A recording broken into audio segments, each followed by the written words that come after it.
Buenas noches, una nueva emisión de Gran Nuevo Sistema. Recuerden que en los comentarios están los links de Libri TV y Bichute, del Gran Nuevo Sistema 471, la vacunación infantil, y del Gran Nuevo Sistema especial COVID y vacunas, y del Tercer Ojo, la agenda Kissinger. También que los textos los encuentran en reconquistatv.blogspot.com y una vez allí contenidos programas. En los programas de Gran Sistema verán publicidad del libro La boca cocida y el culo con telaraña. Allí tienen todos los medios de conseguirlos de un amigo de España. Alguna vez me consultan, alguna duda que tengan y yo me comunico con el autor y les paso la información. Bueno, a raíz del video sobre San Martín, perdí un amigo en serio. La realidad es que priorizó su relación con el actor Julio González y lo ubicó por encima de General San Martín, algo para mí inadmisible. Ya está, hice el duelo, tengo mis convicciones, no renuncio a ellas. Eso sí, y debo decirlo, de haber tenido una sospecha que tendría tamaña repercusión, lo hubiese grabado igual. Lo que no habilitaría serían los comentarios. La gente se cree con derecho a decir cualquier disparate, sin base histórica, sin fuente, solo porque lo escuchó en algún lado o por un odio inconfesable. Más relacionado con la envidia. Me han citado varias veces el famoso libro El plan para humillar a España. Pensaron que me podían correr con la vaina. Tengo el libro y lo leí de vuelta para certificar que ahí no hay nada de lo que dicen.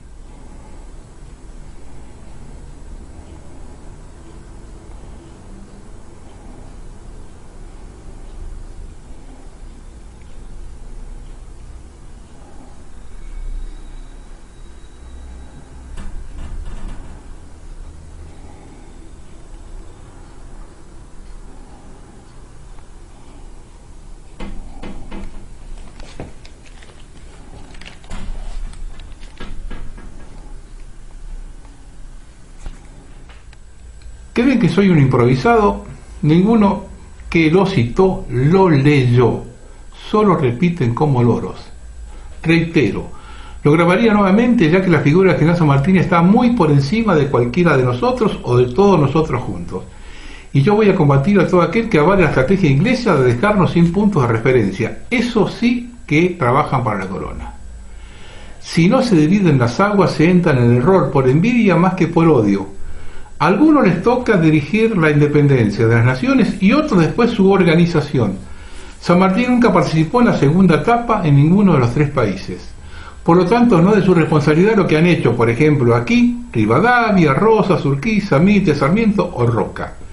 Es muy llamativo con la vehemencia que se lo ataca, pero no he notado esa vehemencia con Rivadavia o Mitre, por ejemplo, lo que demuestra qué intereses defienden. A modo de terminar con el tema, dejo un corto comentario que me pasó una amiga.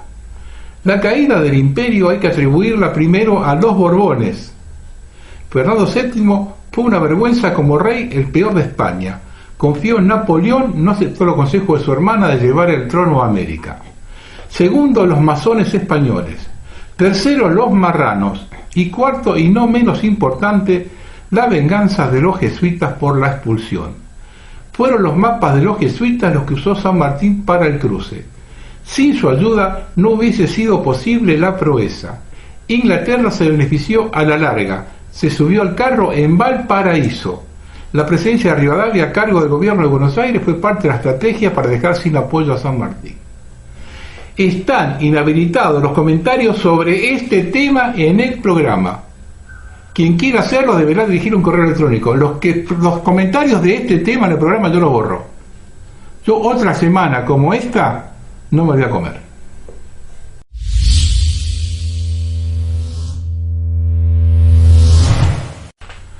¿Cuál es el plan a corto plazo? ¿El estallido?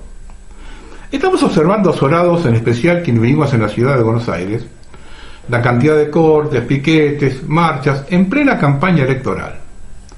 Vamos a ser justos. El mayor perjudicado es el propio gobierno nacional, a quien no le conviene que el electorado viva insultando por los inconvenientes de tránsito o para efectuar trámites o diligencias. Si comenzamos a enlazar estos hechos con otros que salen de las propias autoridades, como por ejemplo las idas y vueltas con el Fondo Monetario, Alberto amenazando a Estados Unidos con pasarse a China, Cristina negociando con los rusos vía Cuba. Por otro lado, el desborde de la inseguridad en Gran Buenos Aires, y Bernie que hace su propia campaña, ya no sabemos si para gobernador o presidente, sus peleas con Máximo Kirchner. Hace tiempo que vengo hablando de la incógnita tras las elecciones.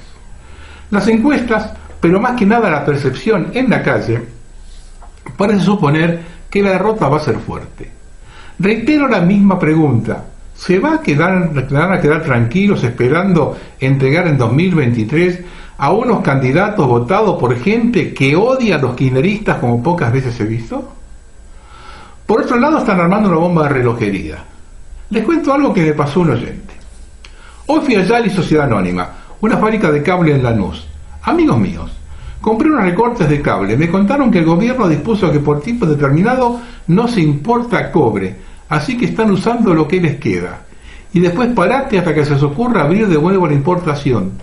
¿Tienen idea de lo que significa no tener cobre ni cables para la industria? Del mismo modo, la fábrica de neumáticos FATE, en función de nuevas disposiciones del Banco Central, al no poder importar materia prima, comienzan a reprogramar las entregas. Están anunciando que van a poner precios máximos. Esto ya lo hicieron en la década del 50, en la década del 70, fracasó 2 veces, seguimos llevando en una piedra. Prepárense para comprar mercadería en mercado negro. Y escuchen esto. Desde el Consejo Industrial Argentino advirtieron que el comercio exterior argentino viene experimentando inconvenientes en materia logística marítima y las exportaciones de varios sectores del agro se encuentran paralizadas.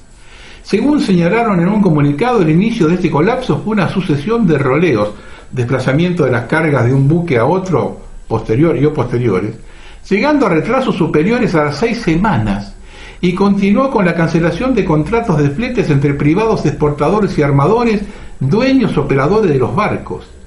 Subas abruptas de tarifas tras estas cancelaciones, donde los valores de los fletes de determinados tráficos se multiplicaron por 3, 4, 5 y hasta 8 veces el valor habitual, que por año fueron los valores del mercado, determinando pérdidas cuantiosas para las empresas exportadoras, ya que en mayor o menor medida se opera en cargas a futuro, y es por ello que los contratos de flete se van cerrando a medida que las órdenes de venta son confirmadas. Estos cambios de valores afectan severamente a los productos agroindustriales, principalmente aquellos de bajo valor de exportación, ya que el flete, que históricamente significaba entre el 5 y el 10% de su valor, costo y flete, hoy puede llegar a impactar un rango del 20 al 50% del valor, costo y flete de la mercadería, siendo más grave aún su efecto retroactivo, debido a que las nuevas tarifas se aplicaron a contratos ya negociados y dados de baja por los armadores en forma unilateral. Ante esta realidad, las exportaciones agroindustriales de varios sectores se encuentran paralizadas, debido a la falta de previsibilidad de espacios en los barcos, así como a valores cambiantes de los fletes, sumado al hecho de la existencia de un importante stock de mercaderías ya comercializadas que de momento no tiene opciones de transporte. ¿Vamos a pensar que están armando esta bomba de tiempo para que les reviente a ellos? O, como vengo diciendo hace mucho tiempo, la salida es hacia adelante y prendiendo fuego todo. En la medida que aumenta el descontento, a la inmensa mayoría no le alcanza el dinero, sea sueldo en blanco, en negro, jubilaciones, planes, changas, lo que venga. La inflación está destruyendo los ingresos. Pregunto, si la gente sale a la calle a protestar y reclamar, ¿cuánto falta para que infiltrados pudran la marcha y se genere violencia? Para los jóvenes que no vieron lo acontecido en diciembre de 2001 y los desmemoriados, voy a hacer un resumen de los hechos. Pero si alguno relaciona a De la Rúa con Alberto Fernández, entonces vamos a contar la película completa, ya que hay varios hechos que se repiten hoy, porque la corrupción y la avaricia política no cambian en Argentina. Cuando termina el gobierno de Carlos Menem, se crea la Alianza para Juntar Votos, antecedente de Juntos por el Cargo. El progresismo del frepaso, peronismo de izquierda, con el ala liberal del radicalismo. Dos líderes que están a un mismo nivel. Es inevitable el choque. Pero tiene otra alternativa: separados no pueden ganar. Fernando de la Rúa y Chacho Álvarez, uno que no se percibió su paso como primer jefe de gobierno por la ciudad, no hay una gestión de la Rúa en el gobierno de la ciudad, y otro que no tiene experiencia ejecutiva.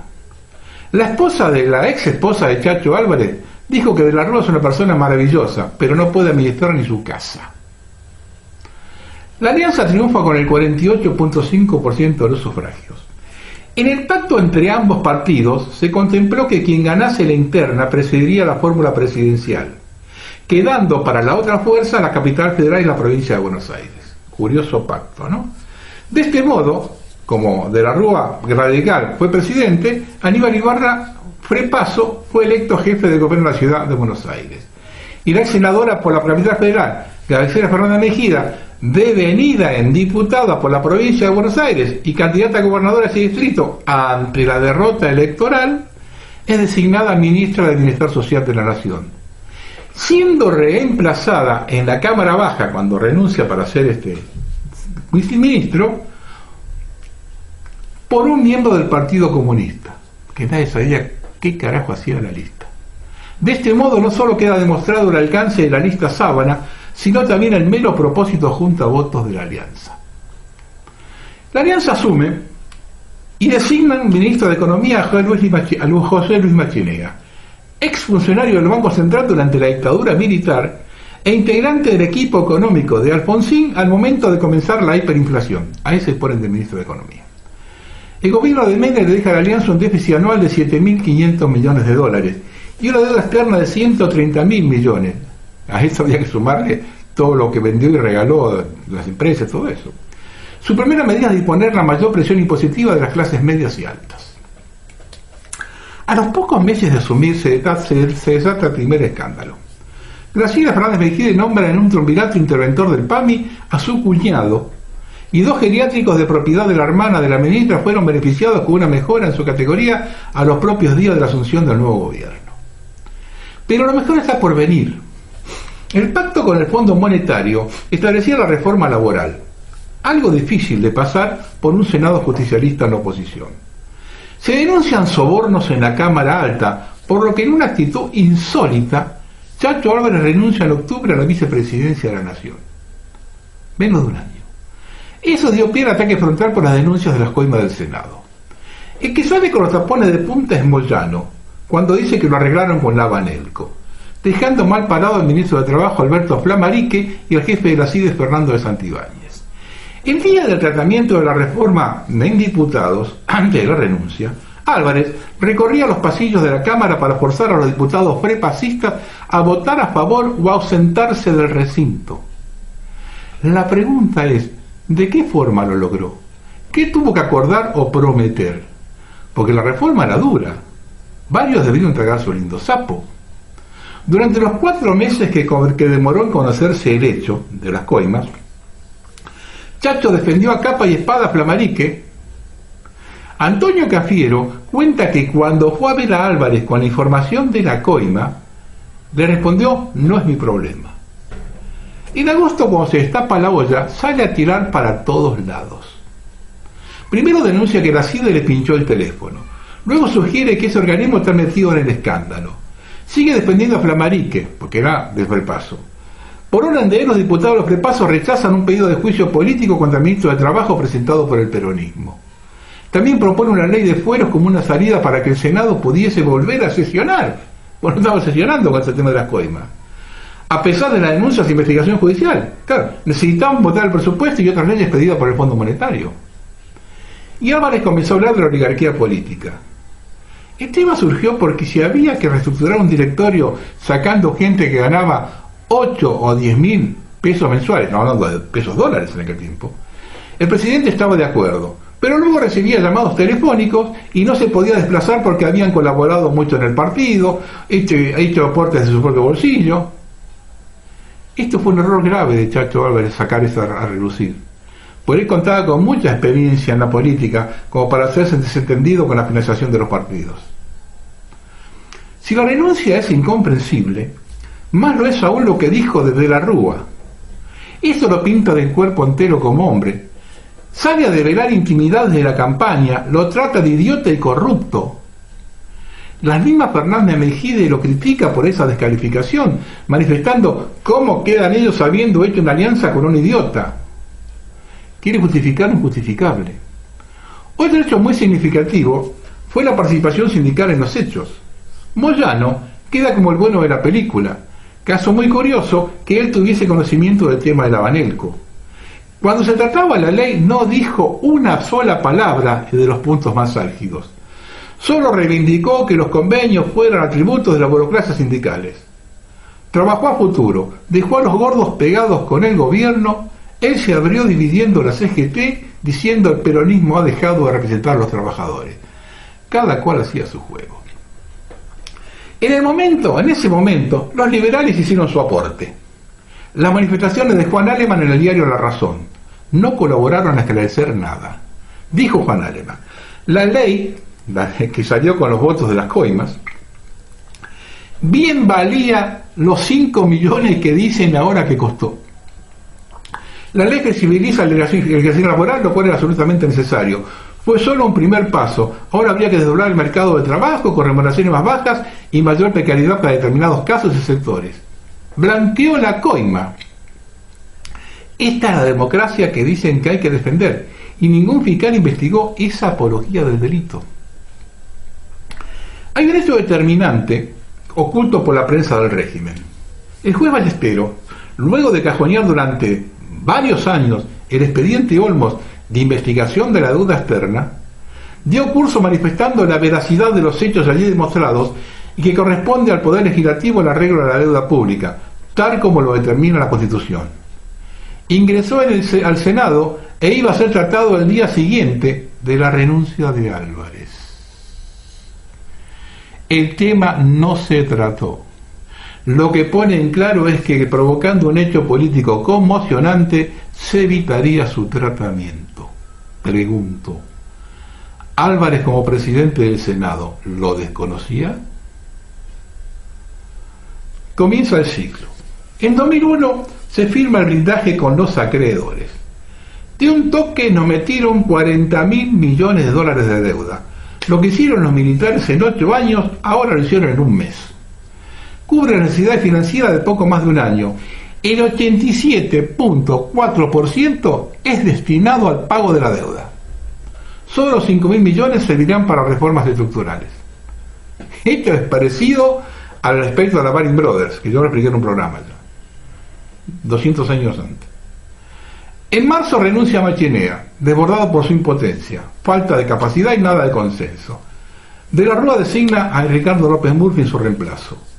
Apenas anuncia medidas de ajuste, manifestaciones por doquier lo obligan a renunciar. Duró 2 semanas. Nombra a quien tiene el consenso del 70% de la población, tercero en las elecciones presidenciales de 1999. Regresa Domingo Felipe Cavallo, esta vez como caballo de Troya. En marzo se fueron 5.000 millones de los 85.000 que hay depositado en los bancos. Eso se lo llevó a Machinea. Con las asunciones de Cavallo no se detuvo. Por ello, en junio sale a pedir ayuda al Fondo Monetario. Más que ayuda, un salvavidas de plomo. El mega janje para descomprimir la presión de la deuda externa, 29.500 millones. Con las condiciones que establecieron se pudre todo enseguida. La gente no quiere más ajuste. Mingo hace todo lo posible para que se pudra más rápido. La ley de intangibilidad de los depósitos produce el efecto contrario. Todos, particulares, empresas, multinacionales, comenzaron a llevarse los depósitos en carretilla. Mario Aguilar Ricci, el mismo que le avisó del atentado a la AMIA y asesinato del hijo de Menem, dejó en Casa de Gobierno 21 notas dirigidas al señor presidente para comunicar la existencia de un plan de desestabilización. De la Rúa, ni enterado. Después de lo que pasó con la carta de Favaloro, que tenía el cajón de escritorio sin abrir, podemos pensar cualquier cosa. En octubre de elecciones parlamentarias triunfa el justicialismo con la abstención más alta de 1983, casi el 50%. Vayan tomando nota. Casi el 50% de la población no fue a votar. Las instrucciones que recibieron los bancos: se prohíben extracciones superiores a 250 pesos o dólares por cuenta por semana. Se prohíben las transferencias al exterior, salvo los pagos por tarjeta de crédito emitidas en el país y operaciones de comercio exterior. Las cancelaciones de operaciones financieras serán sujetas a aprobación del Banco Central. De esta forma se frena el drenaje de los depósitos. Ya se fueron 20.000 millones de dólares. Hay otras normas, pero son financieras. El público le repercute esto que comenté. La única forma es moverse con tarjeta, no sale de los bancos. Cavallo quiere que se bancarice la economía. La gente percibe que todo revienta en 1000 pedazos. Cuando la gente tome conciencia de que no puede disponer de su dinero, aparte el despelote del inicial, no todos tienen tarjeta y no hay cajeros en los pueblos chicos. Cavallo es un genio. La gente comienza a pensar cuánto dura de la Rúa. Cavallo canjeó los fondos de la jubilación privada por bonos. Otra vez manotearon las cajas y van. No fueron los únicos los peronistas que manotearon.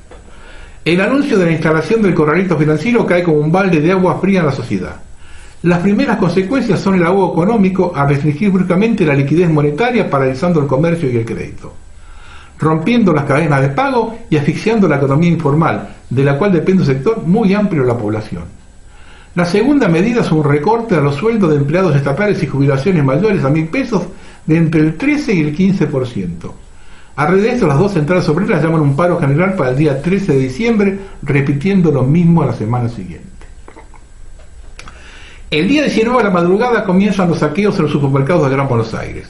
Comienza la primera protesta fuerte, acompañada por cacerolazos. Al generalizarse los saqueos, se anuncia la renuncia de Cavallo y de la Rúa decreta el estado de sitio. Eso provoca que miles de personas se concentren a la noche en las principales plazas de todas las ciudades del país, con sus cacerolas en perfecto orden y sin violencia. De hecho, una vez terminado el cacerolazo, los bares y restaurantes allende las plazas estaban llenos de comensales. Esto hay que recordarlo bien, porque al día siguiente una multitud se concentra en Plaza de Mayo pidiendo la renuncia de la Rúa, y ahí ingresan a la plaza grupos violentos que no estuvieron la noche anterior. La policía es desbordada y comienza la represión, que causa 9 muertos, 109 heridos y más de 300 detenidos. Finalmente, a las 19:30 horas, el presidente anuncia su renuncia. El 21, el presidente del Senado, justicialista Ramón Puerta, asume interinamente hasta convocar una asamblea legislativa que el día 23 elige a Rodolfo Rodríguez Sá por 169 votos contra 138 y convoca elecciones para el 3 de marzo de 2002, para elegir presidente que termine el mandato de la Rúa. Los saqueos fueron armados por punteros justicialistas de Gran Buenos Aires. En algunos partidos los saqueadores iban en fila. Al llegar a un supermercado se desprendían 50 que saqueaban, en tanto el resto seguía hasta el próximo objetivo. Esto fue así.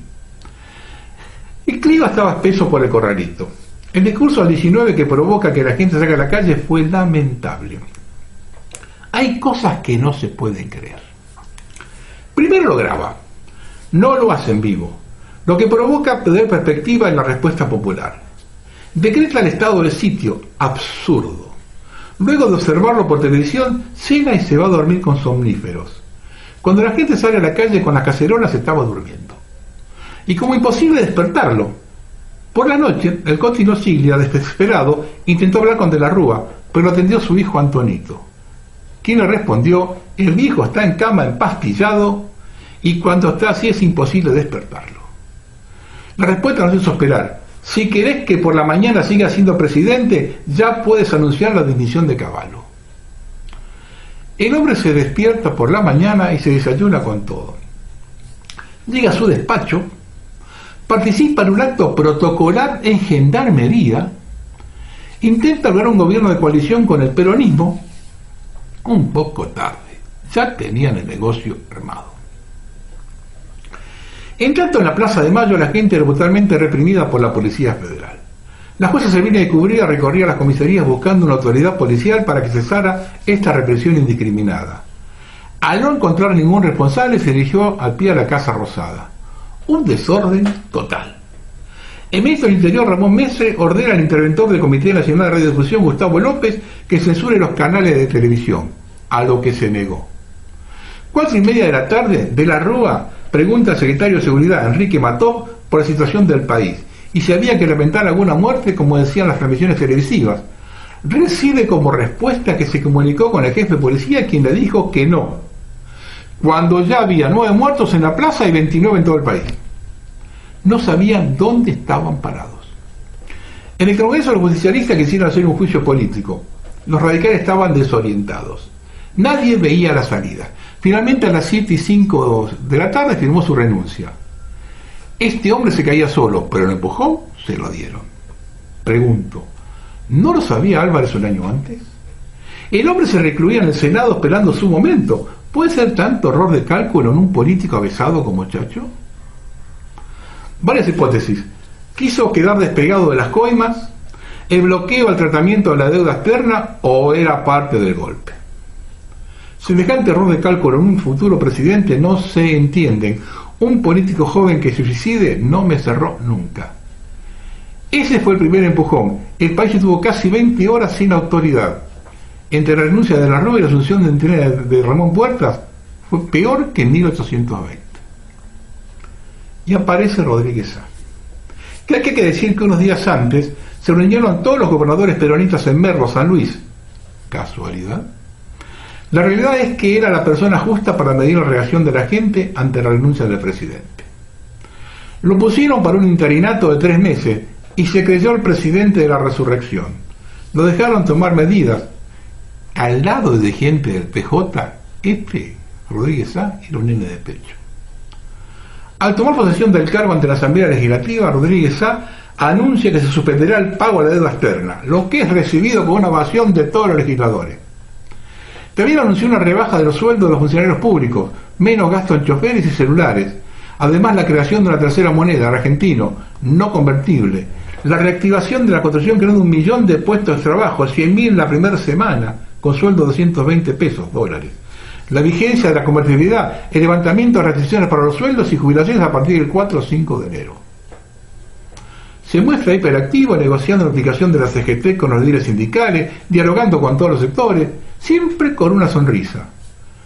La realidad se hace trizas cuando la ciudadanía se entera que el exintendente de la ciudad de Buenos Aires, el repudiado Carlos Grossos, integra el gabinete de ministros como asesor. Y también se sabe que abona al Fondo Monetario 150 millones de dólares a pocos días de haber declarado el default. Los ciudadanos comienzan a reunirse en las esquinas de sus barrios, formando asambleas barriales, en donde se discute con participación de todos los hechos que acontecen en el país. Así el día 28 por la noche, en cada una de ellas comienzan nuevamente los cacerolazos y cortes en la calle. Empiezan las marchas en la Plaza de Mayo y Congreso. Rodríguez Sá observa, anonadado por televisión desde la residencia de Olivos, la batalla campal desatada en ambas plazas, en tanto un grupo de vecinos golpea las cacerolas frente a la residencia. La pugna por el ingreso al Congreso logra su objetivo. La puerta se abre de adentro, se provoca un principio de incendio, la gente enfervorizada arroja muebles y bustos por la escalinata hacia la plaza. Frente a la Casa de Gobierno el panorama es similar. Los manifestantes llegan hasta la misma puerta de Balcarce 50. La Policía Federal, a costa de varios efectivos heridos, logra impedirlo. La mañana siguiente, Rodríguez Sá pide la renuncia de todo su gabinete. Comienzan las consultas a los gobernadores, quienes les van imponiendo sus condiciones. Lo llamó Kirchner, diciéndole que como hubo un cacerolazo en Olivos, el viernes fueran a Chapadmalal, que era el lugar más tranquilo. Al llegar, la casa estaba vacía y las luces apagadas. El 30 solo acuden 6 de los 14 gobernadores. Allí se da cuenta que no cuentan con el respaldo de una semana atrás. Le hacen un cacerolazo los bañeros. Viaja directamente a San Luis sin pasar a buscar la ropa por Olivos y allí presenta su renuncia indeclinable. El día anterior también lo había hecho Puerta como presidente del Senado, por lo que asume interinamente el titular de la Cámara de Diputados, Eduardo Carcamaño. La Asamblea Legislativa, reunida el 1 de enero, elige presidente hasta el final del mandato de la Rúa a Eduardo Duhalde, electo senador 3 meses antes. El Adolfo se fue de mambo. Creo que era salvador de la patria. Se cortó solo ignorando que había sido designado transitoriamente para el llamado de elecciones en marzo. Tomó medidas sin consultar con quienes lo promocionaron. Lo enviaron a Chapadmalal, lo dejaron solo y le hicieron sentir que igual que un muchacho del interior que llega por primera vez a la estación Retiro y no lo espera nadie. Larga el voleo, 1 millón de puestos de empleo, 100.000 en una semana. Puede ser cierto. La creación de la tercera moneda no era mala idea, pero por lo menos habría que analizarla para qué se usa, pero presentado así fue una chantada. Lo de la deuda externa fue el principio del fin. Inmediatamente llamaron de Washington a algunos referentes del PJ. El 28 por la noche se comunicaron con la Cancillería preguntando si ya había renunciado. Esa noche casi incendian el Congreso y la Casa Rosada. Ni se percató que estaba en la capital federal.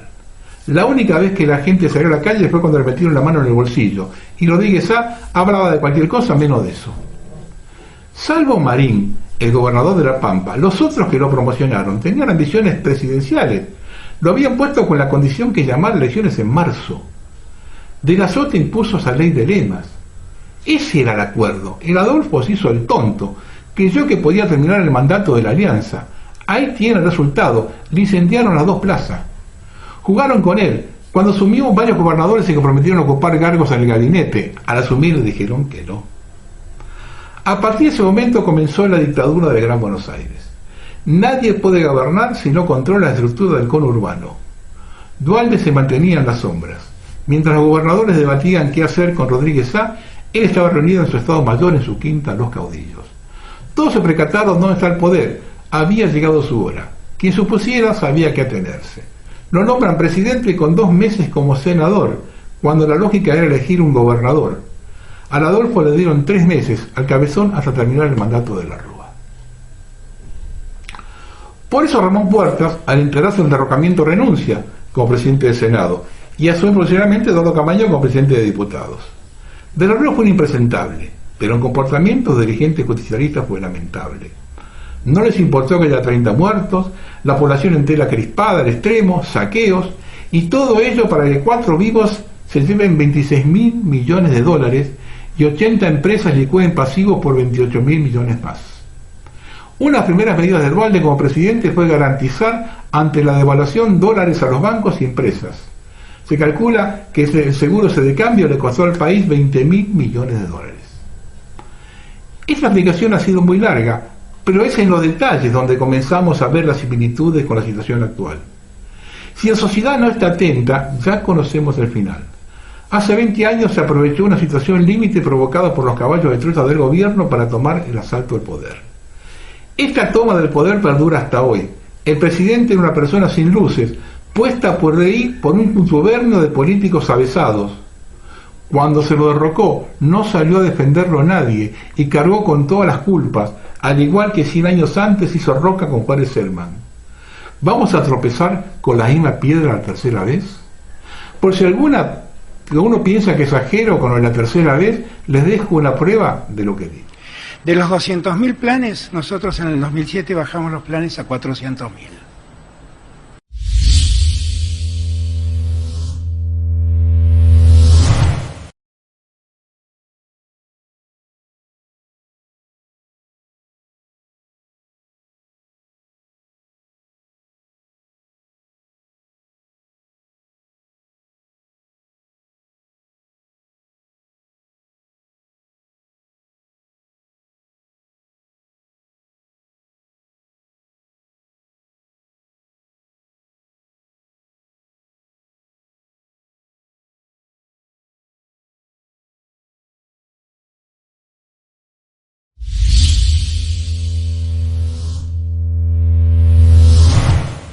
Bueno, yo siempre insisto con el tema de los mapuches, porque yo sé dónde está la causa atrás, yo vengo hablando hace mucho tiempo, yo sé lo que está atrás de todo esto.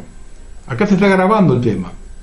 La tarde del pasado miércoles, un grupo armado que se autoidentificó como perteneciente a la resistencia territorial mapuche se desplegó en varios sectores de la comuna de Collipuli, ubicada a 580 kilómetros al sur de Santiago, la capital de Chile, completando un total de 33.000 hectáreas. Su plan, según fue advertido por los mismos, fue manifestarse en contra de la Corporación Nacional Forestal, CONAF, y explicar que resistirán por la vía armada contra intentos de allanamientos. Dejamos claro que estamos dispuestos a repeler todo acto violento de parte del Estado para salvaguardar nuestros peñes. Dejamos claro que todo lo que pase y ocurra dentro de estos días es la culpa de la CONAF y del Estado chileno, concluye. La reserva nacional en cuestión está ubicada al norte de Temuco, en la comuna de Collipuli, y está a cargo de la CONAF, desde donde ha pedido a las autoridades que se ejecute el desalojo del lugar tomado pese a las amenazas del grupo en el video. 10 personas ingresaron a la unidad, se tomaron un sector, construyeron una cabaña y posteriormente hicieron ingreso a la fuerza y se tomaron 3 instalaciones de la misma unidad, contó el director de la CONAF de la Araucanía, Julio Figueroa. Esto lo publicó La Crítica. Vean el video de los comuneros chilenos, de los mapuches, todos mascarados.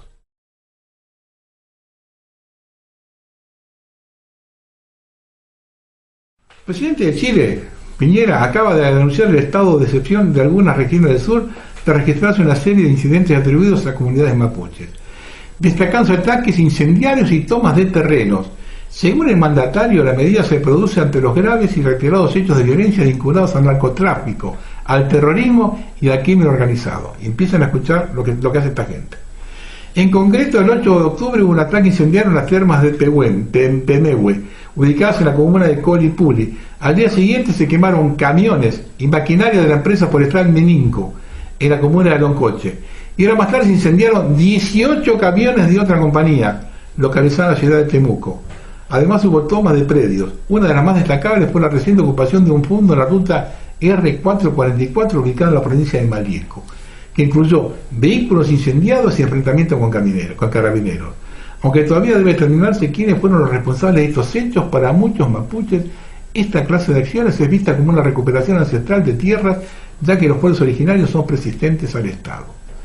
Más allá de la tensión en el sur, los reclamos de los pueblos indígenas también se hicieron presentes en Santiago. De hecho, el domingo se produjo una manifestación que terminó con graves incidentes y enfrentamientos entre manifestantes y efectivos de carabineros. En esa jornada, una mujer llamada Denise Cortés Saavedra resultó herida y falleció horas más tarde en un centro de salud. Esto ubicó prisioneros en Argentina. En noviembre hay elecciones en Chile, el mes que viene. Gana la alternancia de poder en Chile, ¿no? Liberales y zurdos, le toca a los zurdos ahora. Una vez que estén en el poder, va a ver lo que es el tema mapuche. Se van a acordar de mí. Esto le dije, lo publicó Prisionero Argentina. Una a una las causas judiciales por conflictos mapuches en la cordillera, los nuestros. Los conflictos entre comunidades mapuches y particulares en el mismo estado no son nuevos en la región. Sin embargo, la erupción en noviembre de 2017 de un grupo de personas que se identificaron como miembros de la comunidad Lafenwinkul Mapu tomaron un predio del Parque Nacional de Semilla Mascardi y eso cambió el escenario. En ese caso particular, personas encapuchadas se pusieron al frente al reclamo por la recuperación de tierras y adoptaron la violencia para llevar adelante el objetivo. Su metodología es similar a la empleada por la comunidad Pueblo en resistencia en el departamento de Cuyamén, en el norte de Chubut, cuyo lonco era Facundo Jones Guala, que ahora están discutiendo si lo mandan o lo liberan o no. Esta comunidad rompió en los campos de Véneto y se instaló en la zona del norte de Chubut, al costado de la Ruta Nacional 40. Los habitantes del Maitén vivieron hechos de violencia que derivaron en causa de la justicia federal y la provincia de Chubut y provincial en Chubut. Los pobladores de Villa Mascardi viven situaciones parecidas desde noviembre de 2017. Personas encapuchadas cortan la Ruta Nacional 40, amenazan, agreden, causan daños en vehículos que circulan por la zona. El personal policial y los patrulleros son los blancos frecuentes. También turistas, personal de parques nacionales, periodistas, reporteros gráficos y funcionarios judiciales. La comunidad Beunneuleo también llevó adelante el año pasado un reclamo territorial de 481 hectáreas en el Cerro Ventana de Bariloche. Optaron por demandar sus derechos a cara descubierta. Estuvieron a disposición de la justicia en todo momento que se les requirió porque la Fiscalía los acusó de usurpación. Se defendieron en tribunales sin apelar a la violencia. El INAI dictó esta resolución meses atrás que reconoció también la ocupación tradicional de la comunidad mapuche Celestino Quijada en la ladera sur del Cerro Otto. La comunidad tiene una disputa con el country Arrelauquen y la municipalidad de Bariloche por un lote. Reclama unas 30 hectáreas. Alegan la justicia que el country Arrelauquen avanzó sobre sus tierras y le cerró el paso que la comunidad utilizaba para conectarse con Bariloche. La misma conducta desarrolla la comunidad mapuche Paisila Antriau, que disputa tierras en Villa Langostura con privados y el propio Estado municipal y Vialidad Nacional por la traza de la mega obra de la avenida Circunvalación. La comunidad Quemque Petru surgió el 18 de septiembre pasado cuando un grupo de personas entró en un campo que explota comercialmente Ricardo Rocco, en la Cuesta del Ternero. Allí se pudo identificar a solo algunas personas que la fiscal jefa Fatiana Sedón se imputó por usurpación. Entre ellas está Romina Jones, prima de Facundo Jones. Esto lo publicó Jorge Villalobos. Yo vengo tratado este tema desde 2013. Lo comuniqué de todos los puntos de vista. No se puede solucionar si no se colocan sobre la mesa todos los ingredientes y no trabajar bajo la presión de intereses económicos muchas veces vinculados a políticos y empresarios. Tampoco dar demasiada participación a grupos minoritarios de aborígenes, muchos de ellos con apellidos europeos. No se puede tampoco obviar el origen de la posesión de los grandes terratenientes de la zona. Menos aún se puede tratar el tema obviando lo que acontece al otro lado de la cordillera. El tema es mucho más complicado y sin interlocutores válidos, totalmente independientes y sin intereses en la región, es imposible resolverlo. Conozco bien toda la zona. He tratado con pobladores de sangre aborigen y la mayoría quiere trabajar y desarrollarse en un ambiente civilizado y sin presiones externas. Los políticos, en su casi totalidad, tanto regionales como provinciales y nacionales, más que solucionar el problema, les interesa agravarlo, en beneficio propio y el de sus mandantes.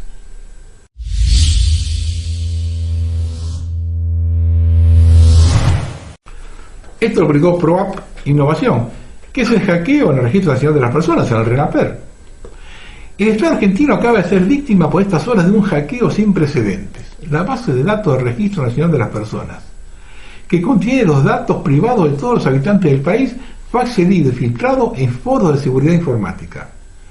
En efecto, el DNI Gate afectaría a los 45 millones de habitantes del territorio que tengan un documento nacional de identidad, ya que se han filtrado número de documentos, domicilio, número de trámite, que sirve para gestiones como tener un crédito online, fechas de nacimiento, número de celular en algunos casos.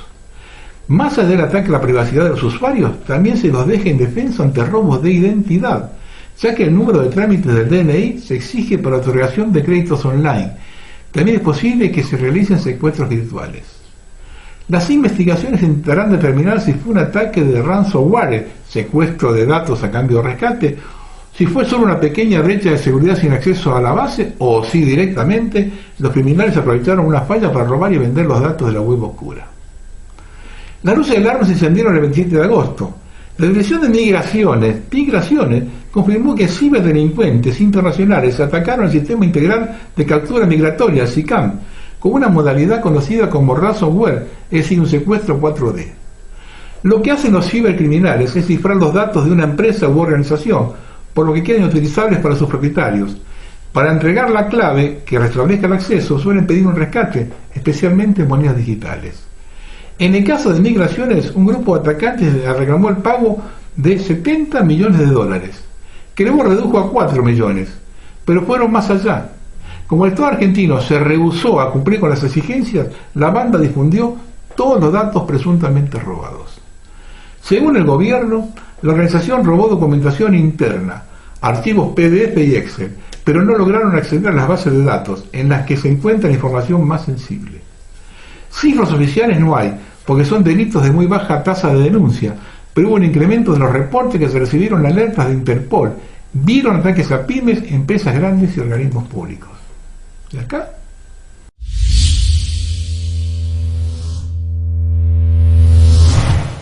Esto lo publicó Eladio Fernández.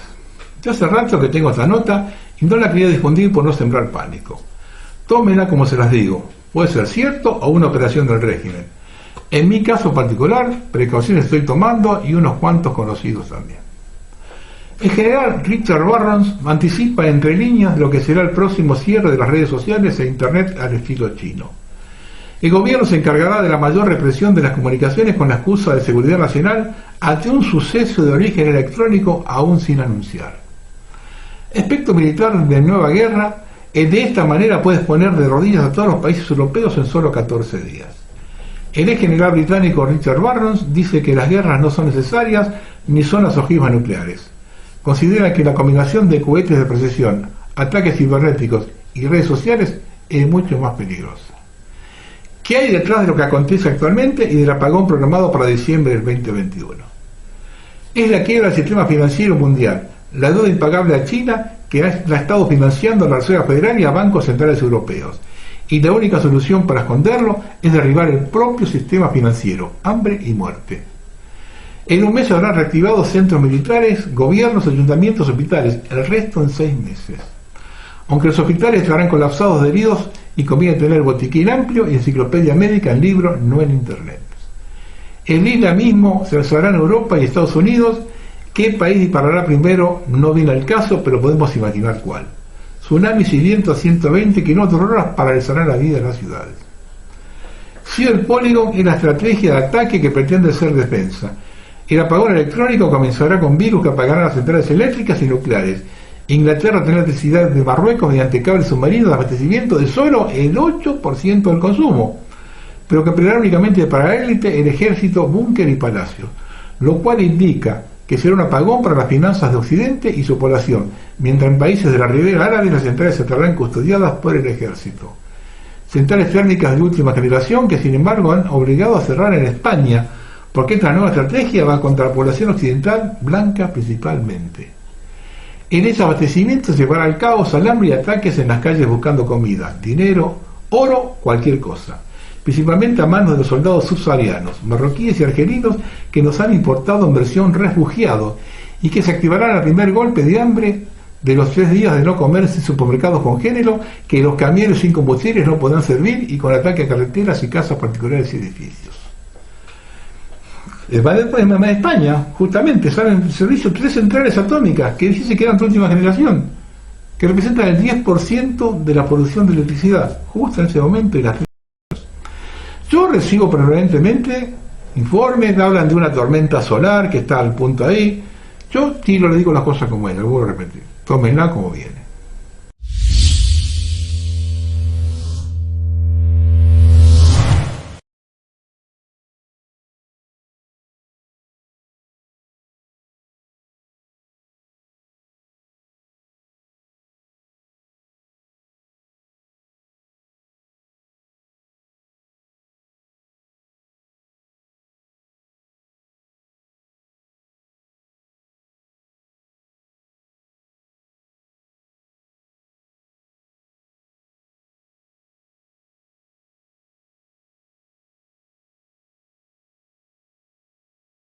Unos apostizos de un siglo maravilloso.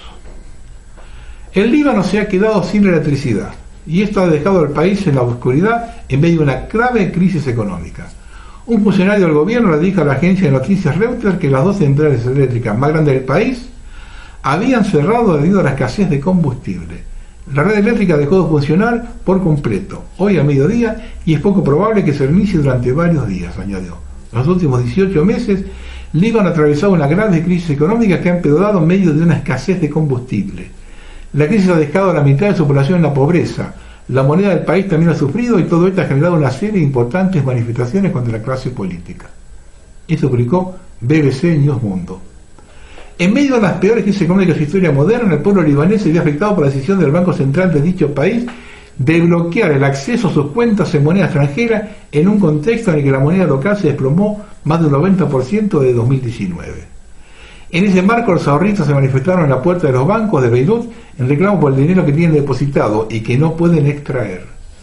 Los ahorristas con cuentas en dólares solo han podido hacer retiros de libras esterlinas, libras libanesas, a un tipo de cambio de 3.900 libras por dólar, y en el mercado negro el dólar vale 17.000 libras. Con una inflación galopante y despidos masivos, el 38% de la población libanesa vive por debajo del umbral de la pobreza, según la ONU. En agosto pasado, UNICEF alertó que debido a la complicada situación económica del país, ya que más de 4 millones de sus habitantes corren riesgo de quedarse sin acceso al agua potable. Infobae. Vayan pensando. Biden se reunirá con el Papa Francisco en el Vaticano el 29 de octubre para discutir trabajar juntos en esfuerzos basados en el respeto a la dignidad humana fundamental, incluida la finalización de la pandemia de COVID, abordar la crisis climática y cuidar de los pobres.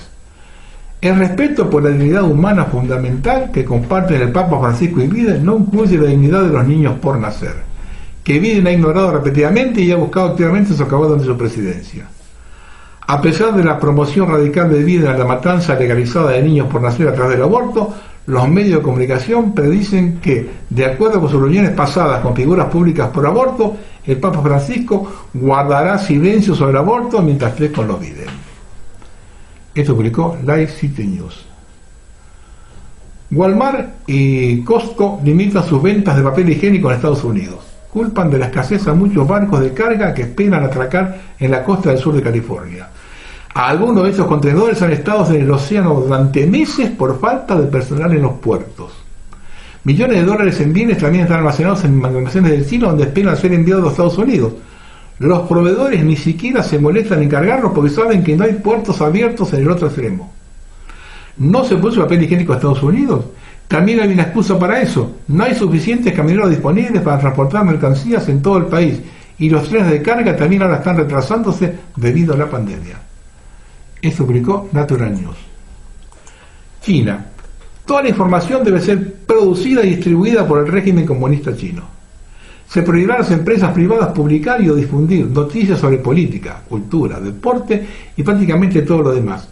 Esto significa que toda la información en todas sus formas y ámbitos debe no solo ser controlada, lo que no sería nuevo, sino directamente producida exclusivamente por los actores públicos, es decir, por el Partido Comunista Chino. Esto publicó bitterwinter.org. Singapur ya utiliza robots de patrullaje para emitir advertencias a personas que realicen comportamiento social no deseable, como no guardar distanciamiento de acuerdo a las reglas sanitarias del momento. Los robots equipados con ruedas y 7 cámaras advierten al transeúnte al detectar por medio de inteligencia artificial distintas formas de comportamientos sociales no deseados. Y la última, cuando vengo diciendo que se acaba el trabajo, observen que ya estamos llegando. Магазин, в котором больше не нужны кассиры. Сейчас все покажу. Весь прикол в тележке, которая оборудована различными датчиками и камерами и считывает продукты. Допустим, я хочу купить вот этот сок. Просто кладу его в корзину. Вуаля, он появился на экране. Что по поводу арбуза? Сможете ли определить арбуз? Вау, круто. Так, ну ящик мне не нужен, поэтому вынимаем. И она его брала. Все, я готов расплатиться, друзья. Нужно идти по этому зеленому коридору. И здесь происходит волшебство. Смотрите, все. Все, он рассчитал меня. То есть мне не нужно идти к кассиру никуда. Мне кажется, это уже 21 век. Все, забираю свои сумки, thank you. И просто тупо ухожу.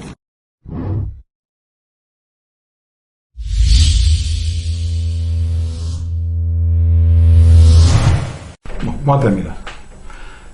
Yo soy uno de los primeros en Argentina que hablé del HARP, del proyecto Bluebeam, de los campos FEMA. Todo eso se nos vino encima en un instante. Y esa chata campaña electoral en nuestro país, no solo sin propuestas ni ideas, sino a espaldas, no solo de la gente, sino de la realidad. Hoy, todo para otro lado, más complejos, escuchar a los candidatos.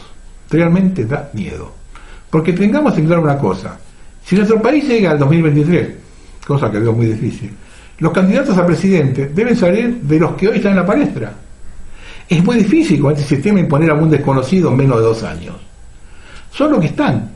¿Me puede decir quién está capacitado para sacar al país de semejante atolladero como el que nos van a dejar, sumado a la situación internacional?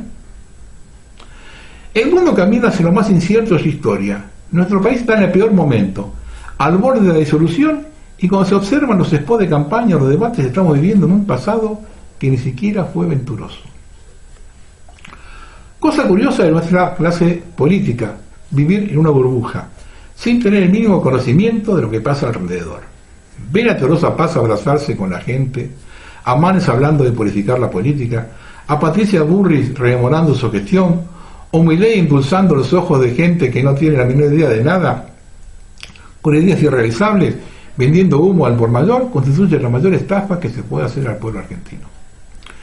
Quiero tener un poco a Milei y los liberales. En una de sus participaciones, dijo que demolería al Banco Central. Les recuerdo que el Banco Central no fue la creación del peronismo. De hecho, el peronismo no lo cerró como hubiese correspondido a un movimiento revolucionario, sino que fue un requisito del pacto Roca-Rusiman. Fue fundado en 1935. Ese banco depende del Banco de Pagos Internacionales de los Rothschild. Milei, no engañes más a la gente. Observe lo que posteó el sitio de los liberales.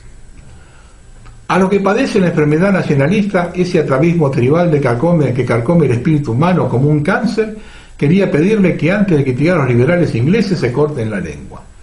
El manchesteriano William Molesworth exigió al Parlamento devolver las Malvinas a Argentina en gesto de renunciamiento al imperialismo que repudiaba y reconocimiento a la amistad comercial entre ambos pueblos. Uno de los tantos héroes de la libertad. Prefiero al más simplón de los liberales británicos o de cualquier país antes que 100.000 patriotas que no entienden de derechos individuales y solo quieren poner fronteras, aduanas y odio entre los hombres.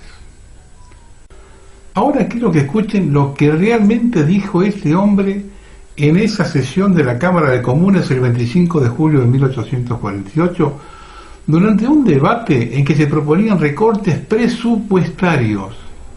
Sostuvo que, dado el nivel de gastos que insumía la estación militar de las islas, soy del parecer que esta inútil posesión se devuelva desde luego al gobierno de Buenos Aires, que justamente la reclama. Fundamentó que en ese lugar triste, desolado y ventoso, donde ni el maíz ni los árboles pueden crecer, siempre y sabiamente abandonado por nosotros, hemos desde 1841 gastado más de 35.000 libras esterlinas, sin retorno alguna de ninguna clase ni beneficio alguno. Expresó que las colonias se supone que son útiles tanto para fines políticos o comerciales y las islas no cumplían con esos requisitos. Agregó que la estación militar de Malvinas se encontraba entre aquellas que resultan útiles en periodos de guerra, pero la mayoría de ellas están tan lejos del centro del imperio que en tiempos de guerra serían fuertemente de debilidad y no de fuerza. Pueden apreciar que sus palabras, como la de todo liberal, hace hincapié en el tema económico y se basó en que no son rentables.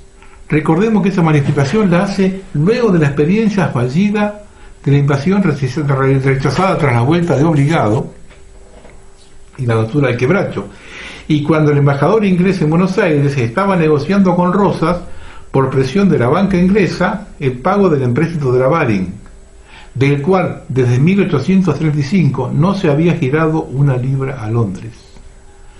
Los discípulos liberales locales en nuestro país, grandes vendedores de humo, cuentan, como siempre, la media verdad y ocultan la otra mitad. Y de ese modo van incautando giles mal informados con un verso que se viene escuchando hace 100 años en Argentina. Y lo que más bronca da es que tiene adhesión entre grupos autodenominados nacionalistas. A mí, en Telegram, me han incluido en varios grupos y estoy cansado de ver posteos de videos de los liberales. Muchachos, de ese modo va a ser muy difícil. Si en lugar de allanar el camino le echan más arena. Viendo lo que aconteció en el programa de la historia de San Martín y esto de los liberales, me estoy percatando por qué soy la oveja negra con la que nadie quiere estar al lado, al que nadie llaman ni consultan y que ignoran en los congresos o directamente no lo invitan. Que tengan suerte. Yo muero con las botas puestas y la lengua libre. Buenas noches.